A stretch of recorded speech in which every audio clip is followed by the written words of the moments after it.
Hi everyone, it's Zeraphina here. Thank you so much for joining me. Today I am absolutely delighted to be joined by a very special guest, and that is Andy Porter, who is a psychic surgeon. Thanks so much for joining me, Andy. That's okay, Zeraphina. Glad to be here. Glad to have Thank the you. opportunity to have a chat. Oh yeah, absolutely. I'm really excited about this interview. So I just wanted to kind of introduce you a bit and talk about how I discovered you, first of all, and then ask you some questions, and we can just get into a bit of a conversation if that's okay. So for anyone who doesn't know what a psychic surgeon is, can you give a kind of brief or simple explanation or a summary?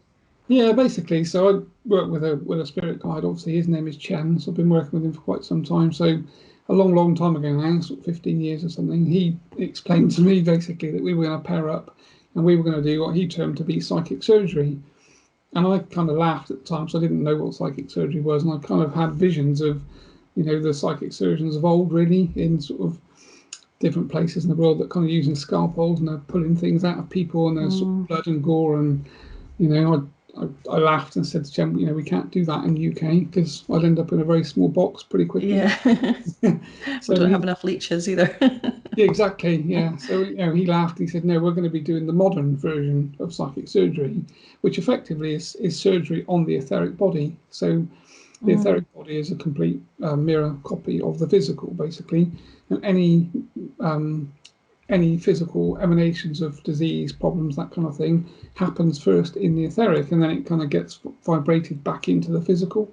So mhm. everything that you have wrong with you, from a disease to an ache or a pain or odd thoughts, that kind of thing, everything is happening in the etheric. So Chen kind of explained that, him and his team basically would work on the etheric body and perform the same sort of surgery that we do physically on people in hospitals, and then, of course, after 4 or 5 days, the things that they do and change would mirror back into the physical, and that person would see the healing based upon Yeah, on what they do.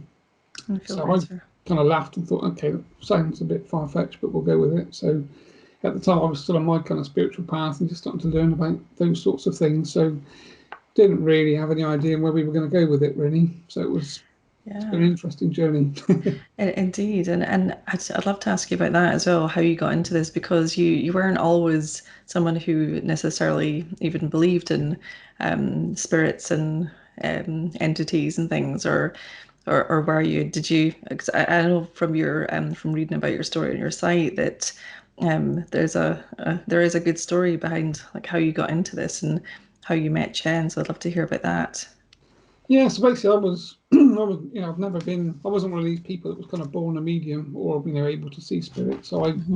I, I didn't believe in anything spiritual or ET, UFO, alien. That was just, for me, that was just crazy people really that Yeah. talk about this stuff, and it wasn't my world at all. So I was just your sort of regular, go to work, go to the pub, play football, sort of do sports. So that was kind of my world for a long time. And then I kind of got divorced, and after that, I met my wife to be now Jane, effectively.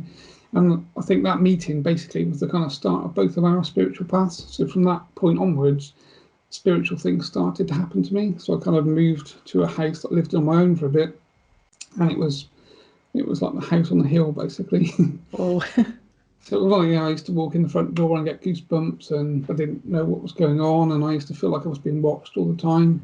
right. Well, I only lived there actually for about 6 months, but in those 6 months, it became quite a horrific place to live for me Mm, because again, I wasn't aware of the spiritual world, and lights started going on and off whilst I was in rooms, and the telly would turn off and turn back on, and right.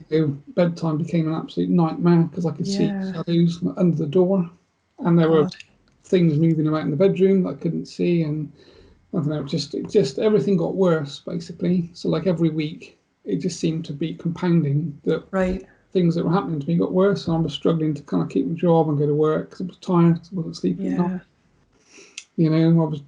I'd be talking to Jane. She lived in Devon at the time, so we'd be talking over Skype, and then we start hearing all these voices basically whilst we were on a call, and Right. she'd say, can you hear these voices coming out? And I'd be looking around thinking, there's some interference on the link or on Oh, internet. so she could hear them as well. She could hear them, and they were saying pretty rude things, and Oh, you know, wow. so we'd sort of come off the call, and then I'd go to bed, and then it got to the point that things were kind of like moving in the bed with me. So the bed covers were actually lifting up. And of course, I'm just basically freaking out, jumping out the bed, running around, swearing, and Understandable. well, basically frightened to death, quite literally. Really. And it got to the point that there was one particular night which was kind of the epicenter for me, really, whereby I came to it about 3 in the morning and realised I was looking at the sort of back of the wall, not the roof of the room. Mm-hmm. And I couldn't quite work out what was going on. And then I realised that the bed was kind of like a foot from the floor. Right. And there was something at the bottom of the bed that felt, I had the whole like creepy crawly feeling and like pure sort of fear, basically. And when you felt pure fear, it is, it's not a great place to be. No, it's not. It's bad enough kind of having the odd knock and bump and things moving, but that sounds like something from a horror movie. Yeah, and that's what it was like, basically. It just felt like I was in some sort of horror movie, to be honest.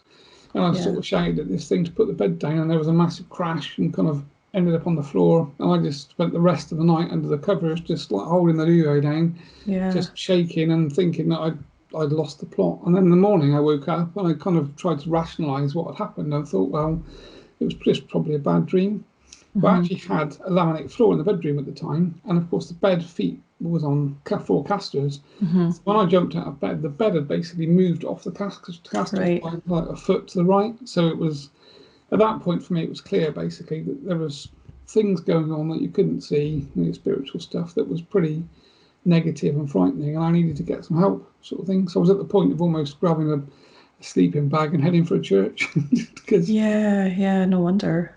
Because you realise you're being targeted, basically, and that was how it felt. It felt like every time I walked in that house, I was being targeted by something that was quite keen to sort of put me 6 foot under fast.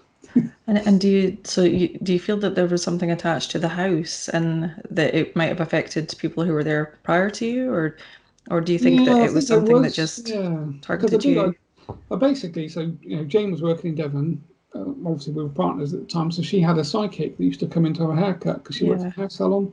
So she said she spoke to this lady Christina and said, "This is what's happening." She said, "Oh, it's just negative stuff. We'll need to clear it." So obviously, we engaged her and obviously paid her for her services, and she cleared the house. Right. And for about 2 weeks, it was just bliss. It just walk in, no hairs on end. Everything felt okay, and there was no problems at night. I could sleep okay. It was really good.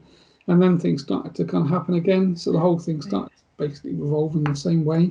So I contacted her again, and she cleared the house again, and she cleared me. And this kind of carried on for a couple of months, really. And then I decided that I needed to get a handle on it. So I found a guy called Brian that lived in Marlborough, that was working out of a kind of like a spiritual sort of new agey shop. And he was a good psychic and did clearings and things. So I sort of started to go and see him on a weekly basis and get him to train me to do psychic protection. And so he was like my lifeline really for quite a long time. Yeah, and that's important to have. I think we've talked offline just about how important it is to have someone to turn to, because if you don't, then in that situation you can feel like you're going mad. Yeah, of course this was like 15 years ago, so there weren't that many websites, and I work in IT, and I'd scoured the web and tried to find somebody with the right skill set to help. I couldn't find anybody. And I knew all my friends were saying, like, you've lost it, you need to go and see a doctor. Yeah. So if I go to the doctor, I'm going to be like sectioned in 10 minutes flat. Yeah. That's the thing. A lot of them are very they do have that tunnel vision where it is just psychiatry, and there's nothing kind of spiritual that would they would consider as part of the equation. Yeah, I think that's the problem, isn't it? I was working a corporate job. But when you need help, you don't know where to go. Basically, so that the medical route isn't the answer. If you want to keep your lifestyle and that kind of thing, and don't really fancy being sectioned, which I didn't, and I knew I wasn't maxed myself.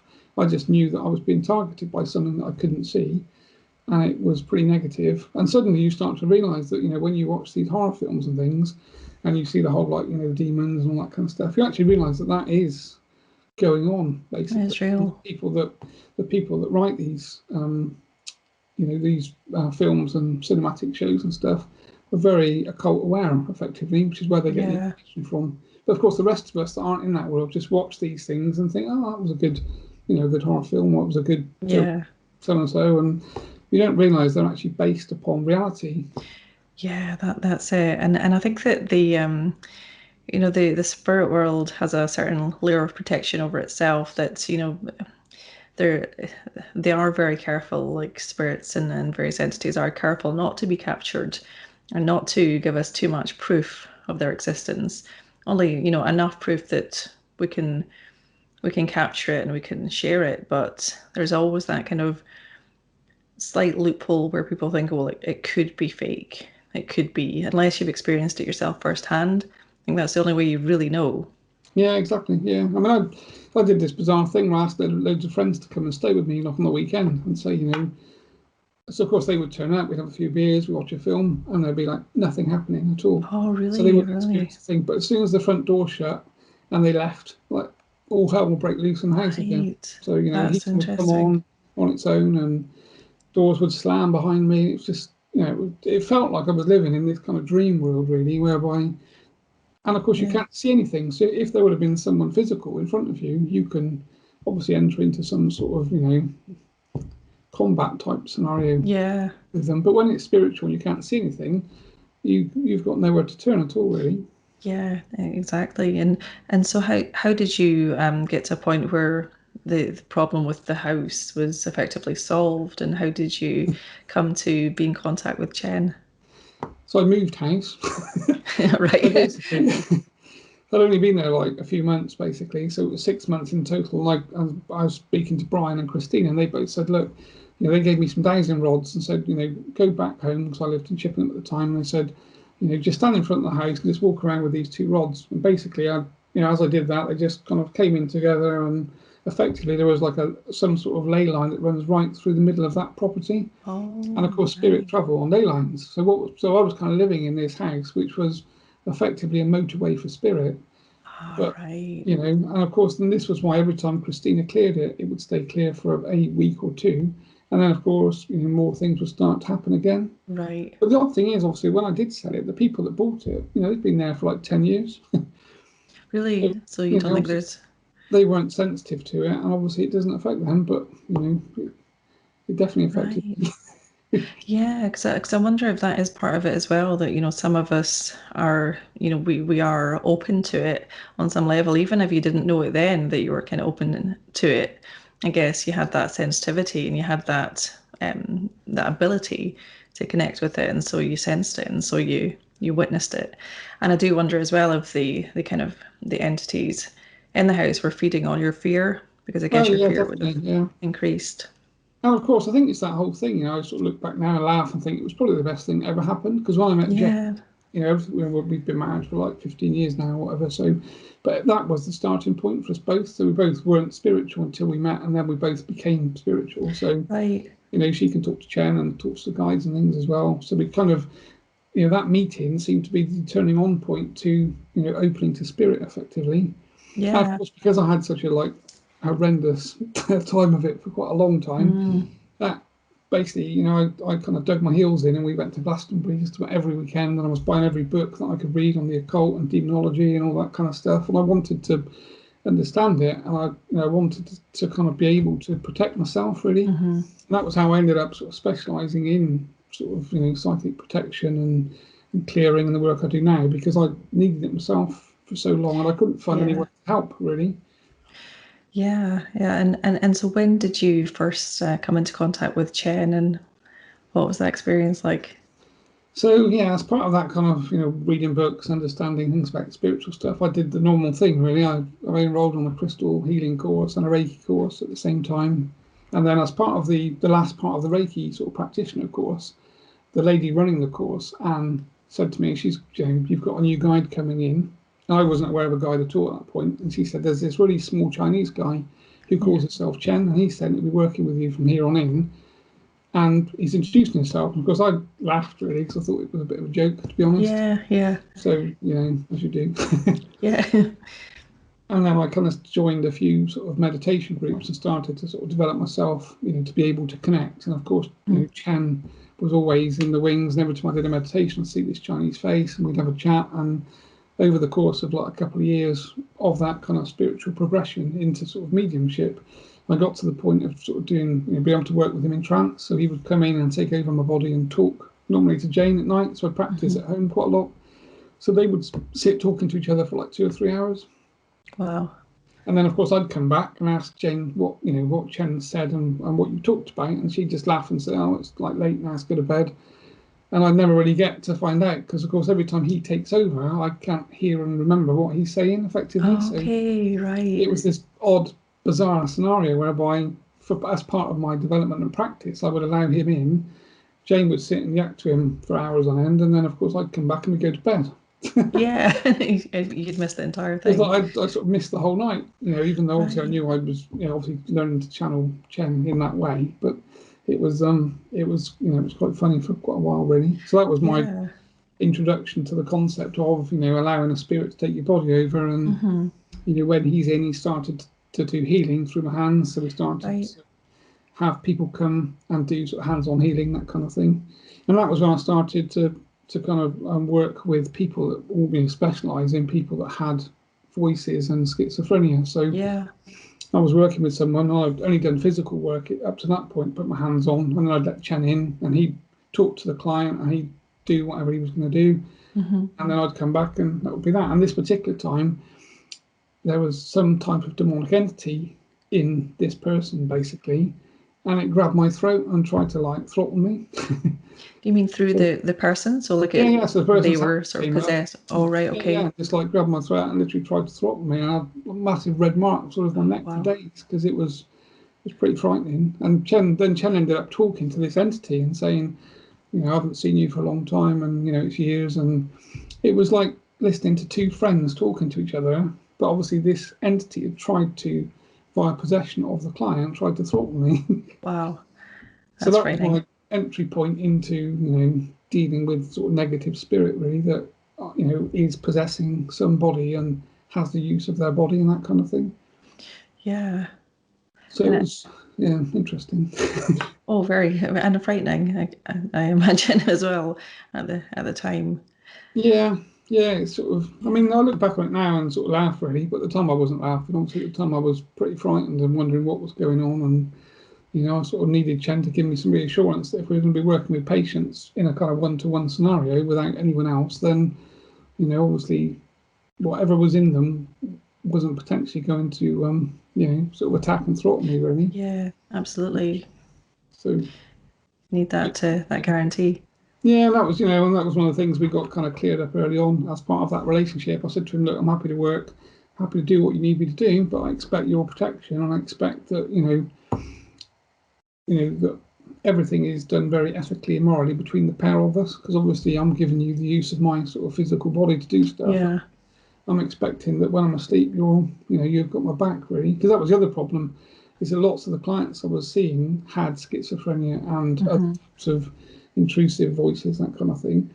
And then at 3 in the morning, I was like, things were in the bedroom and the duvet's being ripped off and the bedroom's freezing cold, or your dreams are suddenly like really negative, or Yeah. and it, and this was kind of going on for quite some time.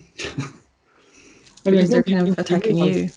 yeah, and you realise when you walk into that world, you are going to be attacked, and you kind of need to accept the fact that you need to be able to kind of traverse it and pop out of the other side. Yeah.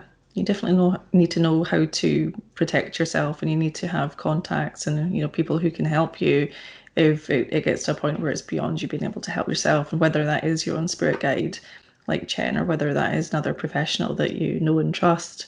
Yeah, And I mean, that's how I discovered you, is that I had I was going through a really bad time of kind of depression, very, very dark thoughts, and I'd been in a relationship with a guy who had a really kind of unhealthy lifestyle, and he I didn't know it at the time, but he was taking a lot of recreational drugs. I knew that he was drinking and partying a lot, but looking back, I realized that he obviously had a lot of negative entities attached to him, and that they jumped straight onto me. So it was like, yeah, it was like I was a kind of healthier or had a higher vibration and just seemed like a more appealing host to these entities. So I got into a really bad place where I was feeling awful and had consulted with a witch, an occultist. And when I had a consultation with her, although she actually has people in her coven who do healing and things, she immediately said to me, I'm going to refer you to someone called Andy Porter because I think you really need his help. And she looked really worried. And it was only later on. And so, she gave me your details. And obviously, I got the psychic surgery, and that was remote. You were able to do that with Chen remotely. And I didn't really know what to expect. But I remember one day, and I think it was like a Saturday morning, just getting up and thinking, for the first time, I felt really refreshed, energized. I felt good. I felt positive, and so much so that it really struck me as odd. This was I hadn't felt like that for a long, long time. And then it was only later that I checked my emails and realized that you had already carried out the psychic surgery remotely. So as soon as that happened, I knew straight away that, you know, it had genuinely made a huge difference. And so since then, anytime I get to a place where I feel like, I do my own spiritual hygiene, and obviously I've learned a lot actually from you and from the documents that you share as part of your psychic surgery sessions. And so I look after my spiritual hygiene and take a lot of salt baths and things. But as a kind of ongoing maintenance, just like getting daily checkup or regular checkups at the doctors, I get regular cleansings from you as well, or regular psychic surgery, just to make sure that there's nothing attached to me. And it does make a huge difference. One thing that I noticed was that I had previously been drinking quite a lot of alcohol. And whenever I would get a report back, I would often have what you described as a gargoyle type entity attachment. And more recently, when I got checked up, I had been sober. So I hadn't been drinking for a number of weeks, and I didn't have one of those. And so that kind of brings me on to another subject that I really want to ask you about, which is, the connection between negative entities, different types of negative entities, and alcoholism and addiction. Yeah, I think that is like a fascinating subject actually, because I mean that's obviously where I am, and that's where I kind of see working with people every day basically for the same reasons as you. Quite a lot of the people I actually work with have become quite regular clients that book every couple of months or every 3 months, especially healers and practitioners, because you're at the kind of cold face and most at risk really. So people that don't understand their sort of spiritual protection is really, really important. Working with 5 or 6 clients a day, and by the nature of the work that most healers do, the clients are ill or have problems, which is why they're there in the first place. And of course, these people have like negative attachments, both negative entities and also earthbound. So just people that have died that become discarnate spirit basically. So those two are the obviously general types. And they're attached. If they're attached to the client and you work on a client and you don't have any protection, then, as you said earlier, they tend to hop across almost a bit like a parasite, really. And then, of course, as a healer, you'll find that over time you start to feel fatigued and tired, and generally down, and your energy's down. Effectively, you've sort of become a host to. So the clients go away happy and feel better. The healers become ill basically because they end up with all of these attachment problems.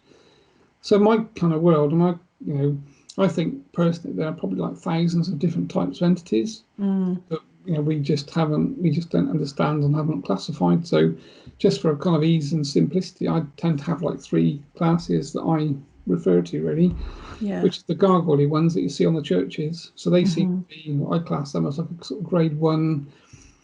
They seem to be everywhere. There's loads of them. They're not particularly bad or dangerous, but they are a pain in the ass because they do effectively suck your energy, and they can obviously give you sort of intrusive thoughts and things and that kind of thing.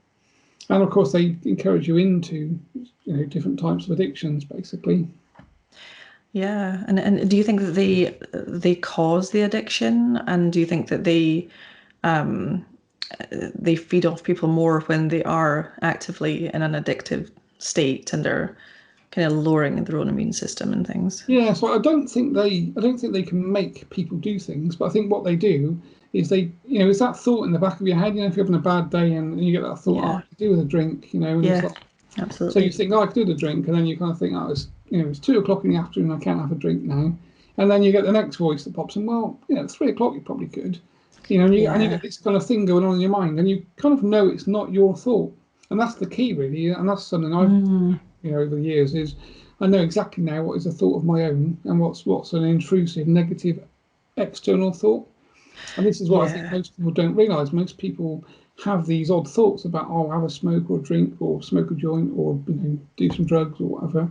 And that is generally, in my opinion, is like an external, intrusive thought coming in from some sort of entity. Yeah. And then, of course, you end up giving into it at some point and having a drink or doing recreational drugs or something. And as soon as you Yeah. do that, of course, effectively your etheric field kind of collapses slightly. And what I see spiritually is it perforates, so you end up with holes in your etheric field. Mm-hmm. As soon as you have a hole, then an entity can connect in to you. Then basically, and Right. that's when they can effectively suck your energy. So you start feeling more fatigued and more tired and start to get odd aches and that kind of thing. And of course, they're connected to you, the same way that a flea Mm, is kind of like on a dog and it's got its teeth in the dog and it's sucking the blood, but yeah. the dog kind of knows it's there, but it's not really able to get rid of it particularly. We are the same. We're a host for parasites basically that we can't see. This is my That's it. And I think there are so many more than we know about because we only know about the ones that science can prove. So we know that like we can't see airborne viruses, we can't see bacteria unless we put it under a microscope. But we know that they exist and that they cause ill health. So it's not so far fetched, for anybody to believe that the same type of thing is happening on a spiritual plane where there are things out there that have a life and a purpose, and a kind of survival instinct of their own, that are looking for a source of food, looking for a source of being able to multiply and uh, continue to exist basically, and that they're looking for hosts, and they will very much feed off the host to their detriment. And I guess some of the some of the types of warning signs that someone might have a negative attachment. You've described before things like fatigue and headaches or kind of intrusive thoughts, but you know, I guess they can probably get to an even more extreme scale where the person gets to a point of feeling suicidal and what's the kind of very worst scale? There's a scale Yeah, of and that's kind of what I kind of see really. I see that most people that I deal with start off, having just odd fatigue type problems and that kind of thing. See a doctor, don't really get diagnosed with very much, and then things get worse, and they end up sort of struggling continually, really. And then obviously this whole intrusive thought thing gets worse. mm, But from my perspective, it's kind of simple, really. Everything is just vibration. hmm So a negative entity lives in a very low vibration, and it's, as you said, its source of substance, food, is fear, basically, yeah, because that's obviously the lowest human vibration type thing. right, So for it to have its best meal means you need to be in the highest state of fear that you can be for it to get the most from you.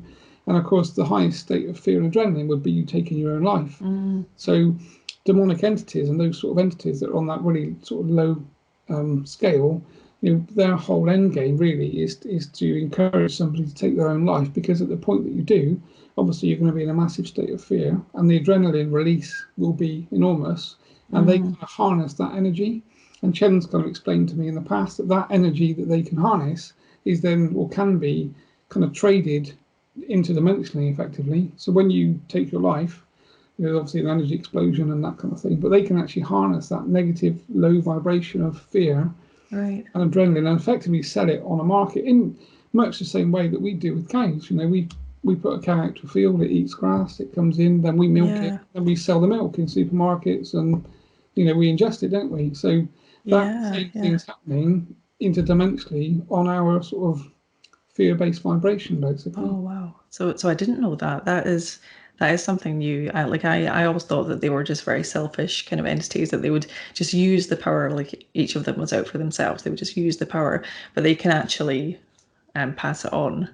Yeah, so they can trade it and sell it in the same way that the same way we kind of work. Really, I mean, we treat animals really badly, don't we, on this planet? Yeah, yeah. It's in the old days, animals were kind of brought up in some sort of small holding, and they were treated quite well by the family, and they were sort of slaughtered humanely, as humanely probably as we could, and then ingested. So, and that's the other thing, really, is that if you kind of eat meat, then you have to kind of go along with the concept that if everything's vibration, and we treat animals quite badly at the end, if their emotional state is really fearful and negative and full of adrenaline, then that is kind of imbued into the meat that we then ingest, and of course Yeah. that changes our vibration. So there's a big kind of case for the more meat you kind of eat, basically, the potentially lower your vibration is going to be to a certain degree, because obviously it has Yeah. to, because you're ingesting something with negative vibration, which you then need to transmute into more of a positive sort of frequency, if you like.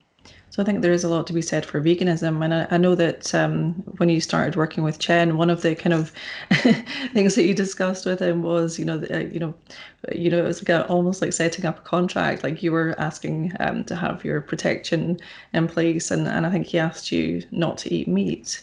So is that right? You'd said that you Yeah, were. it was a bit bizarre, really. See, Mm, so we had this thing going on. I got to the point that I could, I was ready to work, and people were starting to come to me and things, and I wasn't, didn't really know what I was doing in particular. I just let Chen in; he'd do the work, and so he said to me one day, "So right, if we're going to carry on, you need to be vegetarian, basically." And I right. used to eat loads of meat, and I like bacon and stuff. And Yeah. I said to him, "You've got to be kidding! It's like I love meat. I'm not doing it." And he said, "Okay, well, I'm not working with you until you Oh do it." no. So we had this kind of like thing going on for Standoff. quite some time. So in the end, he said, you've got to be serious about it, because we're going to Mm, invest a lot of time into you, and therefore we need you to show, you're happy to kind of like, toe the line, basically. So I mm, did. So I went vegetarian for about 7 or 8 years or something. yeah. And then one day, Jane and I were walking through Totnes, down in sort of, I think it's Devon probably. And I walked past an Indian and thought, I could really do with like a lamb kebab. Just Yeah. came in, and I just said to Jane, "Oh, let's go and get a kebab." And she just looked at me and said, "But you're a veggie. Chen said you need to be veggie." And I was like, "No, that's finished." So, and Chen spoke to me there and then and said, "Yep, it was just a test, basically, to see if you would, Oh, put the wow. time and effort in." And he wanted to raise my vibration, and obviously that was Yeah. the way to do it. Effectively, was to kind of give up meat for quite some time. So, Yeah. so that's what I did really. I still eat meat now, but I Yeah. not to eat too much meat, because I know that it's not great. And we tried to buy sort of local organic meat that's sort of farm sold, Yeah. that type of thing. But That makes a difference, I think. I think since, reading about this and, hearing different kind of schools of thought on veganism and the effect it has on you spiritually. I've been through periods of veganism, periods of being vegetarian for a few years actually, but now if I do eat meat, then I'm very conscious of where it's come from, and that's not in a kind of that's not thinking from just a physical health point of view. It's really thinking from a spiritual health point of view. yeah, yeah, I think I think like everything really, everything's okay in you know in the right way, if Yeah, consciously doing the right thing. And I think it's like everyone needs to make a choice and decision, don't they? And I don't, my family eat meat and stuff, and sometimes I do, yeah. and sometimes I don't. So it's just depending upon how I How you feel and feel. what I want to do, really. But I think if we all consciously thought about it, we'd probably change the way that we do things as a sort of species, really.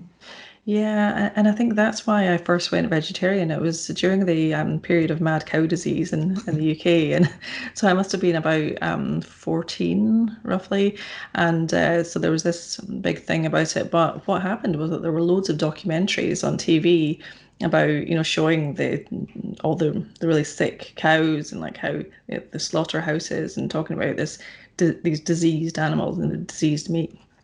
And of course, by 14, you know that meat comes from an animal, you know where it comes from.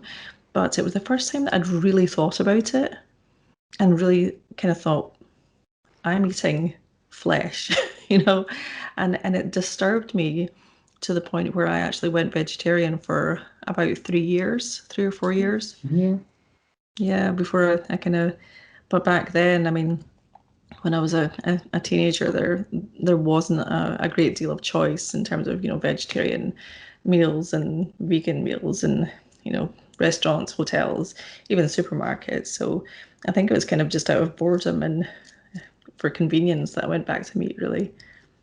Yeah, and I think again, I think if you stay sort of vegan or vegetarian, I think the human body is is an engine, isn't it? It's designed to put fuel in, and it creates Yeah. it creates fuel, doesn't it, from what you eat, basically. And I know for me that when I was vegetarian for that length of time, sort of 8 years, I didn't feel great some of the time, really. And as soon as I Mm, started to eat meat, I definitely noticed that I felt better. So right. I think if you sort of again look at the thing that you're almost like an engine, and if Yeah. you don't put in some of the right things, then you don't kind of get out some of the right things either. So for Yeah. me, I kind of know that, yeah, I could base my majority of the diet sort of on a vegetarian type diet, but I know that, meat works quite well for me as long as I don't eat too much of it and stick to Yeah. sort of white meat really and fish. So, Yeah, and kind of organically sourced and things, and yeah, if you can. and so I mean, obviously with COVID, most things are kind of remote and video based or telephone based now. But even before that, do you tend to do more work that is remote now rather than the kind of hands-on healing, Yeah, sort of. I'm like fully remote, really. So I mean, fully remote? there's a local healing centre close to where I live in Corsham, so it's like probably about 10, 15 miles away. So I've been working from there, sometimes doing workshops on weekends. Also with Yeah, another helo, Jono, who does psychic surgery. So we kind of do like a joint psychic surgery demonstration type healing thing and teaching. So I kind of started to do that over weekends and also working with Terry Palmer, Dr. yeah, Palmer. So he's sort of quite eminent in his field with sort of hearing voices and that kind of thing. So again, him and I have been sort of running some weekend sort of training based workshops in the UK. But of course, with the whole yeah, COVID thing, but most of my work was remote anyway because it was mainly, or seems to right, be mainly, I don't need to be with someone to do it. So yeah, I kind of realised quite quickly that people were coming from a long way to see me that I realised they didn't need to do. So people were didn't need flying to. into the UK and asking for the cost of hotels and trains to to Chippenham and spending Hmm. hundreds of pounds. I was thinking, I don't then what I'm doing is spiritual and the etheric body. I don't need them to be here. So Yeah, I just started to work remotely and just test it and found that it worked better it's really than effective. in person. And of course, it's better for the client as well because you don't need to try and tie up on Skype at the same time if you're in different time Yeah, that's zones it. and those sorts of things. So You don't necessarily need to do anything differently than just go through your normal routine. yeah, yeah. So I've got like well, Terry and I developed it together like a kind of process basically of what we look Hmm. for and how we check the body. So we start with the sovereignty Yeah. check and then look for entities and then curses and then portals and check chakras and then move into earthbound. So we've got like a list of things that we kind of run through. Right, And at the end of that list, effectively, Chen will kind of give me the nod that that person is spiritually completely clear. And right. then I do a sovereignty check again, just ask 3 times, are they sovereign, yes or no? So when that passes, I know that they are essentially spiritually clear, and therefore the problems that they've had should not be there really. Not to Yeah. say that works all the time, because obviously if you've got psychological problems or Mm. problems, then obviously that is a deep-seated emotional problem that needs to be looked at. But And I guess both things can coexist as well. There can be, a medical reason for schizophrenia, along with negative entity attachments that are kind of worsening the symptoms. You can yeah, most exactly, yeah, likely, yeah. And that's I'm hopeful one day. This is kind of where I'm coming from. Really, is that one day there'll be a kind of copy of me really in every kind of GP surgery. yeah, You go and see the GP with a problem, and he can't find a problem, and then the next door is a spiritual guy or or female, whatever, that exactly. basically looks at you spiritually and says, okay, so we can't find the problem from physical perspective. Let's look at where we are spiritually, and let's just do a clearing. Remove anything that's connected. This, if you're hearing voices, have you got earthbound connected, and why are they there? Again, have you got substance abuse problems, that kind of thing. So Mm, I think yeah. if we could clear the spiritual first, the medical system would be a lot more effective to a certain degree. Yeah, absolutely. I fully agree with that, and that's why it's important to raise awareness, and it's great even having this conversation will raise awareness, and hopefully we'll get the word out. And I've talked to you about kind of turning to alcohol as a bit of a self-medicating thing in the past, and like I've never taken recreational drugs, but I have kind of turned to alcohol when I've been very stressed and things, and I've certainly found that has been when I've had these gargoyle type entities attached to me. And one one theory that I have, and I wonder what your thoughts are on this, is that well, I've heard that earthbound spirits who've been alcoholics or who've really enjoyed anything in particular will try and kind of live vicariously through the living, to enjoy that pleasure once more. So if you were to hang out in a bar, for example, you might find that there are loads of earthbound spirits of deceased alcoholics there, and that if you go in there and drink, they're likely to kind of follow you out of the premises. What are your thoughts on that? Well, that is an exact summary of my understanding, basically. So what we Yeah, call it sympathetic resonance. So that again, right. everything's frequency, basically. So Hmm. obviously, what you do in your life, like say, if you like say alcohol in this kind of physical, then when you die, obviously you still probably have that craving potentially, especially if you're Mm. an alcoholic. So you can't ingest it anymore physically because you're dead.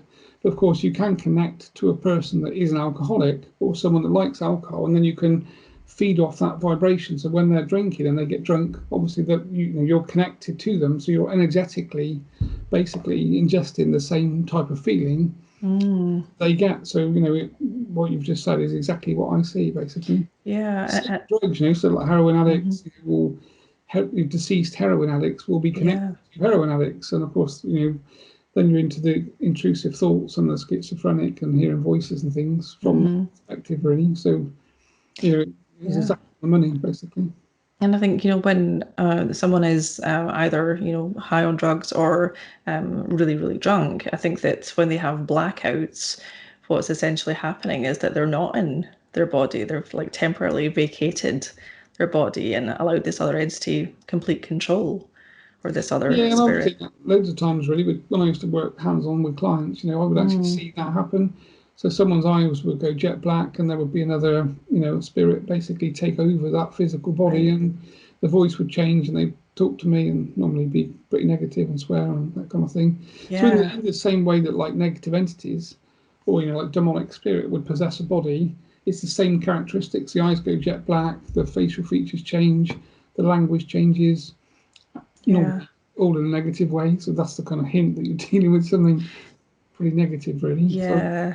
It does see, give me goosebumps when you talk about this. I'm kind of getting goosebumps, so we can see that. yeah, Yeah. I've seen a lot of that really. And I used to be frightened to death a bit when I first started doing this sort of thing. You see someone's eyes roll and go black, and you think, Christ, like what's just come in? Yeah. Yeah, Yeah. I'd be, and you're talking to it, so you're actually talking to this. Are you an entity or are you like an earthbound spirit? And you'd be trying to get to grips with what you're actually dealing with. And like you say, the Hmm. person afterwards comes back with no real memory of what's happened at all. They've got no idea that they've been possessed and that there has been, another conscious entity in their physicality talking through them, type thing. And It's quite you know, terrifying. again, it's the kind of thing we see on films all the time, but Yeah. no one believes it's real Oh, because yeah. generally we don't. Because I think that they're very clever, that spirits are very clever at who they allow to see them and who they allow to sense them. I think there's a reason that not everyone can sense them and see them, because it's in their interest to remain somewhat hidden. Yeah, and it's that parasitic thing, isn't it? If you're a parasite and you live off a host, you don't want to kill the host, do you really? Because of course that's what Yeah. you're using as your substance effectively. Mm, And in the spiritual realm, and I've experienced exactly what you just said. When I had that house, I invited my mates to come over and have a few drinks. And I thought, right, they're going to be running around at night, absolutely petrified. When all the doors start banging, the lights start going on, nothing yeah. happened, not a thing. As soon as we've driven off Yeah. down the road, everything starts again. So there is a very clever conscious part of that spiritual, whether it's an entity or earthbound or whatever you're talking about, really. Mm, yeah. It is a fascinating subject, and another thing that you clear people from, or clear from people, is so you not only look for negative attachments and entities, but you also clear cords, or like negative cords between the living, and things like energy from curses. So if somebody has been cursed and you can pick up on that and you can remove it and effectively return it to the sender. Yeah, so the way that I actually visualize it, or the way that Chen shows it to me, so I just bring an image up of the person I'm working for, effectively the client, in my mind, and then Chen just shows me pictures basically. So he'll show me a picture of a person, and then if I see like a negative stream of energy coming in, curse effectively. So I mean that's kind of all cursing is, isn't it? If I was thinking about you and I didn't like you, I wanted to send you negative thought, that would the more negative I am, the bigger the energy that I can create, and obviously send it to you effectively, which comes in as a cord effectively, and it hits your etheric field. If your etheric field's really strong and you're really healthy, it has no real effect. But of course, on a weakened day or a day you're not feeling great, if I'm continually sending or using witchcraft, cursing, that type of thing, eventually these, the negative energy stream starts to have an effect basically. And of course, so Chen just shows me a picture of someone and says, there's 1, 2, 3, or X number of curses coming in, and the same cording really. So the cording concept is, we're all kind of engaging with each other all of the time. So if you walk into the supermarket and you walk past somebody, and they look at you and they don't like you for whatever reason, they send out a kind of negative energy cord that connects to your etheric field. So we're kind of calling to each other all the time. And it's like a hook, isn't it? Yeah, effectively. And when we're in a partnership with people, we get married and that kind of thing, there's obviously the sexual element as well. So the sexual cords connecting to people. So and then if that relationship fails and finishes, if there's animosity between you, obviously you've both got negative connections and cords that are kind of flowing both ways, really. Yeah. So we just kind of clear all of that completely. So Chen and his team will just remove all of the negative streams of energy that have been corded in. And of course it makes a difference because you notice that you feel normally more energized. And again, if you've been thinking of somebody like an ex-partner in your dreams and that kind of thing, that again is indicative of there's some sort of negative cording gone on there. And when there's disconnected, that person kind of disappears out of your sort of subconscious basically.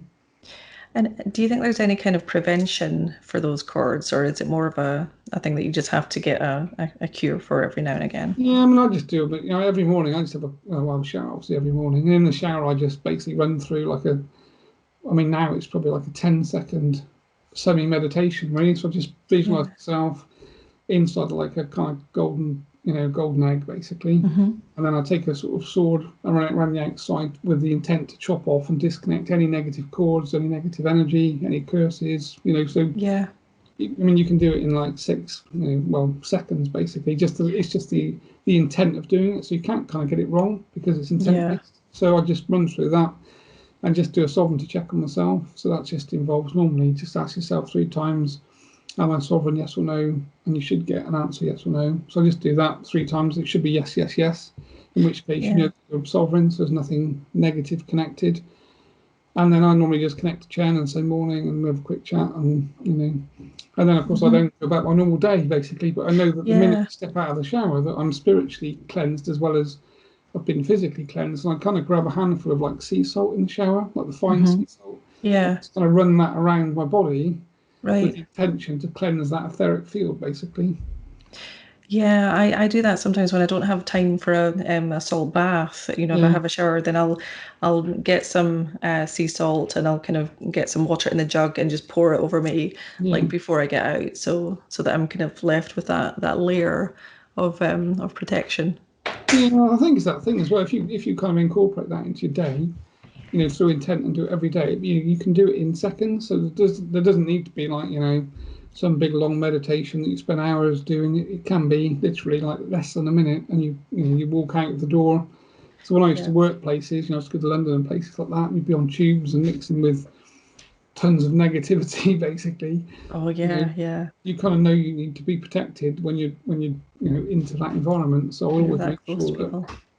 Yeah, it's just, and I think when you consciously think about doing it, because you feel protected, it makes you less vulnerable to anything, effectively. Yeah, no, I agree. I think it's a lot of it is to do with your state of mind as well, and Yeah, um, I think people can convince themselves that they're cursed even when they're not. And something that my partner always says is, if you believe you're cursed, then you are. You might as well be.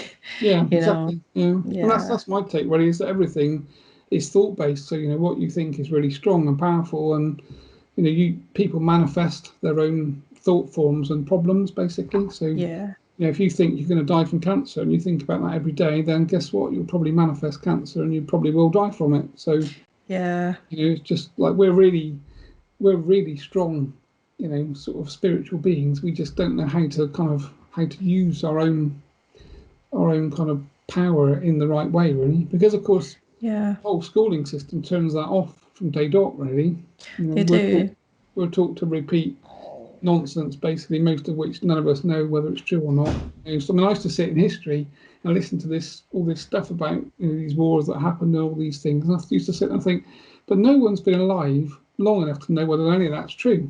Yeah, Like, how do we know it's true? No one actually knows it's true. It's just yeah. written There's no down. proof. So we all just verbatim repeat and go, oh, yeah, there was a war in like 1066 and this and that happened. And you think, none of us know if that's true at all, really, because no one was alive. So, Yeah, yeah, exactly.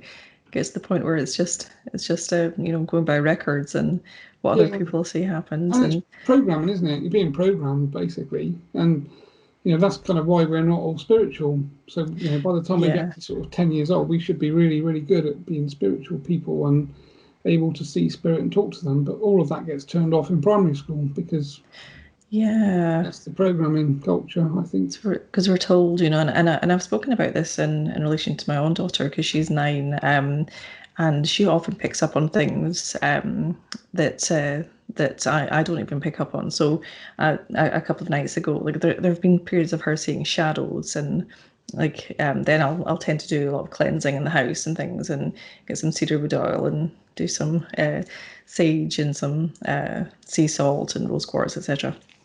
So I'll do that. But a few nights ago, she heard a voice. So in the bedroom, she was doing something. She said, "What?" like that to me, and I said, "I didn't say anything." And she said, "Yes, you did." And she got really upset. And she was like, "You said hi," and I was like, and as a mother, you so want to comfort your child that my first instinct was to say, "It's probably just the wind." But I guess the more we say that kind of thing to children, we're trying to probably comfort them and protect them. But that's the kind of thing that's switching off any sort of natural psychic ability. Yeah, and I think that's what school does, and that's what we all do, isn't it? Effectively. Whereas, but of course, on the other side of the coin, if you embrace it, then you've got the other problem. So if you say, okay, yeah, it's probably a spirit in the room that I can't see, but it's talking to you, then Yeah, that brings its own challenge as well. we'd Because, would have a night of no sleep. yeah, Very exactly. freaked So out I mean, child. it is a bit of a difficult playoff, isn't it? Really, if Yeah, children are spiritual and can see spirit and things, then they need to understand protection. They need to be, again, taught the right skill set to be able to work in that place, really, because yeah, all of us, I think, that have traversed that spiritual path realize is a bit of a precarious place to be most of the time, exactly. because you can't see what you're dealing with and you don't know what you're dealing with, and the negative is very clever and sort of master of disguise most of the time, really. Yeah, yeah. It is like a war that, we're a lot of us are unaware of, but we're all part of it and constantly fighting it. It's that war for sovereignty and psychic sovereignty and protection. Yeah, and that's where I live, really. I mean, every day that's where I am, really. It's you're in that place, and I'm quite lucky now. Well, I'm very fortunate, really, that because I've spent so long talking to Chen and we've got that relationship, I don't really engage anymore with negative things. So I Right. used to talk to them, as in, I'd be having a conversation with some nasty spiritual thing or demonic entity. And, Yeah. I realised really quickly that intellectually they're miles past where we are, really. So you think Yeah. this kind of like small child engaging this, very old, thousands of year old entity that basically is going to run rings around you completely. And of course, they Yeah. they lie to you all the time. They So whatever lie. they say, Yeah. you can't believe. And And this is what tends to happen. Lots of clients, will tell me they've taken ayahuasca or some of these sorts of things, or hallucinogenic LSD, that type of stuff. And then they meet God, or they meet Jesus, or they meet some deity, and they kind of give their power away. Because the deity says, can I connect to you? And they're on a trip. Yeah, that's great. You can do what you like. So effectively, you just kind of enter into a contract now with some, very negative entity that's going to be. The end goal of that entity is for you to take your life, basically. So that's the kind of world you're in, and most people, well, 90% don't realise that that's where they are. Yeah, it's something that I think people have to be so careful of, and because there are so many kind of trickster spirits out there, and these entities, a lot of them do lie, and so there is very little point in engaging with them unless you're really, really sure that it is the entity that you've sought to speak to, and you have a lot of experience in that. If somebody is a very kind of skilled medium or occultist and can't be sure of who they're or what they're talking to, then that's one thing. But I think for so many people who take ayahuasca or who take any sort of drug or use things like spirit boards or try and connect with spirits, and they don't really know what they're doing, particularly if they are under the influence of any sort of substance, I think it's almost like leaving your front door wide open and all the lights on in your house, and just anyone can come in. Yeah, You're just like exactly. inviting anyone to come in. I always used to laugh at the analogy. Chen gave me this analogy like years ago. Basically, he said, if you can imagine, if you're saying is anyone there, so you're using a Ouija board or some other divination tool, and you're saying is anyone there. So Chen's kind of take on that is anything good isn't going to basically connect to you because they realise that you're drunk or you're at a party or you're having a laugh. Yeah. So anything positive won't connect. So the only thing you're going to connect to is something negative. So Chen, if you imagine you had like a phone book of like serial killers, and you opened it onto a page and said, "Is anyone there?" And it's like, that's what you're going to get. Basically, is 9 times out of 10 something. If you're lucky, it'll only be like a negative earthbound. If you're not that lucky, then you'll end up with some really negative entity that will connect to you, and then your life will start to fall apart pretty fast, basically. Yeah, that can be really, really dangerous. So I think there is a lot to be said for being very, very careful who we connect with. And so I wanted to ask you about, and I've written the name of this down, the Unity of UK Psychic Surgeons. And I wondered, so if you could talk a bit about, how somebody might train to do what you do or to learn more about it. Yeah, so basically years and years ago, so like 10 years ago now, probably there were 2 or 3 of us in the UK that I kind of knew of, really, Gary Mannion, myself, and there was a lady called Nina Nolan. So we kind of all lived in the same locality. Gary was in Harlow in London, but Nina and I, she was in Trowbridge and I was just outside Corsham. So we kind of got together quite a bit, on the circuit and met each other and things. And we were trying to get insurance effectively, because of course, if you're an acupuncturist or some other practitioner, you can buy insurance, but obviously psychic surgery doesn't come with insurance by default. So we thought if we set up, a unity of UK psychic surgeons, we could basically create lots of documentation and paperwork, and we could kind of affiliate who was part of that. So we approached Westminster Insurance at the time, and basically Nina provided like tons of documentation around terms and conditions and how we would operate and what we would do and morals and ethics and that kind of thing. So we set this group up basically based upon that in the UK. So it was only ever going to be people that we all could question and have a conversation with and make sure they were bona fide, effectively bona fide doing the same things with the right guides. And, if you're working with people, you need to not put your hands in the wrong places and all those sorts of things. So we wanted to try and create like a credible organisation of ethical people, basically. That was the kind of deal.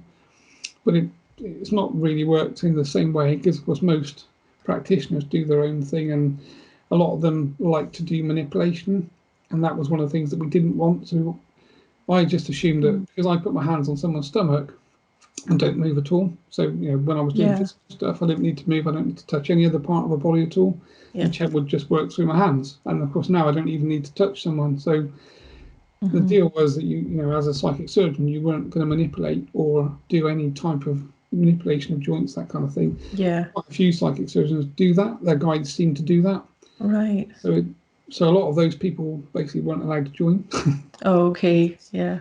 So it all became a bit tricky to a certain degree because there were quite a few people that practiced psychic surgery, but not in the way that we wanted it practiced, which was kind of non-invasive Right. and non-physical in that way. So in terms of sort of learning it, I mean, again, myself and Johnny Webster kind of teach that. We did courses that we, if you're already a medium and you can already talk to spirit and you've got a guide that that was kind of like the first part, really. Yeah.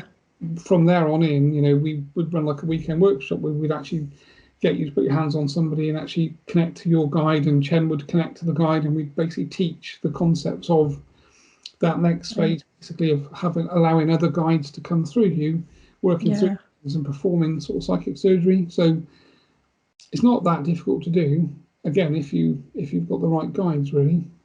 And do you think that I mean, you said earlier that a lot of people kind of don't make it to the end of the whole training because some of them just find it too much, all the being on the receiving end of all the kind of psychic attack. And if you're working with people and removing curses, or you're removing negative entities, then obviously they're going to come after you. So as the practitioner, so you've had a few people that I found it's just been too much. Yeah, so Terry and I started to run courses basically, and that's kind of what we've seen and found is that, as soon as you start to do this type of work, obviously you're working against the negative, and therefore you get targeted immediately. And generally, if they can't get to you, they get to your family. So, that's a when I terrifying started to do this, Jane and I have got like 4 children between us, and 2 of them are involved in pretty bad car crashes within months, and I lost my job 2 or 3 times, and there's like everything that could go wrong did. It's like your white goods pack up on the same month, so your washing machine packs up, a dishwasher, TV. Jane basically woke up one night to walk to the toilet and effectively was pushed in the back, snapped her toe and stuff. And oh wow, it's just like I could go on for hours. There's like a whole host of things that happen in your life basically, and you know why it's happening because you're electing to work against the negative, and they go out of their way to try and stop you doing that because I guess they can probably see where you're going to be, so they know they can kind of like cut you off early. The skill set that you're going to learn, obviously you won't be practicing. So and I'll be working with John Owen, and he found the same. As soon as he did the course that we were running, within a few weeks, we had all sorts of problems, and everyone reports the same basically, and there's only a few happy to kind of keep on the path and work through it. And I think when you work through it and you pop out the other end, your vibration is kind of up high enough that they kind of leave you alone. Yeah, it's just whether you almost like your initiation. Yeah, it's whether you can get to the end, and I was quite fortunate really because I'm quite stubborn. So the more negativity I had, the more I kind of dug my heels in and wanted to carry on basically. But a lot of people, especially women generally with kids and things, start to worry about the families, and and you also worry that you realise it's not a game basically. That's very real. Negative stuff that will effectively or would like to kind of end your days if they can. Yeah, and it hits home when it affects family members. I think, even more than it affecting us ourselves, because they haven't necessarily signed up for any of it. And, if it affects them, there's an element of guilt, I think, as well, at least for me, or fear and guilt of that. And I, for one, I'm really thankful for that you do what you do, and that I can come to you and get the psychic surgery, and have that regularly. And I'm sure a lot of people after watching this video will want to get in touch with you. So what's the best way for people to find you, Andy, and to get in touch with you? Basically, so I've got a website which is andy-porter.co.uk. So just come in through the the website. Really, there's a contact form, that kind of thing. So book an appointment. I've also got a Facebook page that I think is, I can't remember exactly what it's called. I think it's Andy Porter Surgeon. And I can put up the links to this. I'll put up the links to this in the description for this video as well. You can't remember, but so basically, just come in from the website. But I mean, obviously, my kind of goal really is, and Chen's as well, is to try and disseminate this information to train more people. So that's kind of where I see my next kind of 5-year path being. Really, is to start to bring, or to create a kind of worldwide team of practitioners that do this type of thing, because it's only getting worse, I think. And what we're seeing with the whole COVID thing, the vibration of the planet's probably gone down Oh, massively. yeah, Yeah. So absolutely. the more that happens, the more negativity the planet will attract into it effectively, and therefore the more negativity we as the kind of human species on the planet are going to have to deal with. So Yeah, I think it's kind of I think we all need to sort of embrace looking after ourselves spiritually as well as physically, well, and definitely. the more people that can do this type of thing, the better, really, because there's no shortage of work. Let's put it that way. Yeah, yeah. No, it's something that is really very valuable and very needed, I think. So, I for one am really grateful to have found you. So thank you so much. I could talk to you all day, Andy. I've got like a million more questions, and I will probably ask you for another interview at some point if that's okay. Yeah, But that'd be I'm perfect. Yeah, conscious that I've taken up about an hour of your time at least. So. I just wanted to say thank you so much for chatting with me. I've yeah. Well, really thank you, enjoyed Paul. this I've enjoyed it. interview. It's been a good chat. Thank It's good you. to hear your story as well, because again, from my perspective, I have appointments with people that I never speak to and see. So I Yeah, have booking and I read the summary of the problem that people kind of come in with, and then obviously we run through the appointments and the report off, and I'm doing that continually, really. But of course, most of the time I never actually get to see or speak to any of the clients effectively. So it's yeah, kind of connect with you and hear your story as a kind of recipient of that as well, really. yeah, definitely, definitely. I think that it's one of the things that's is the least that we can do as your clients is to let you know the difference that you've made in our lives. So me for one. So uh, so yeah, I will pop the links to your website and your Facebook page and everything in the description of this video. And to anyone who hasn't subscribed yet, please subscribe to this channel. Dark blessings.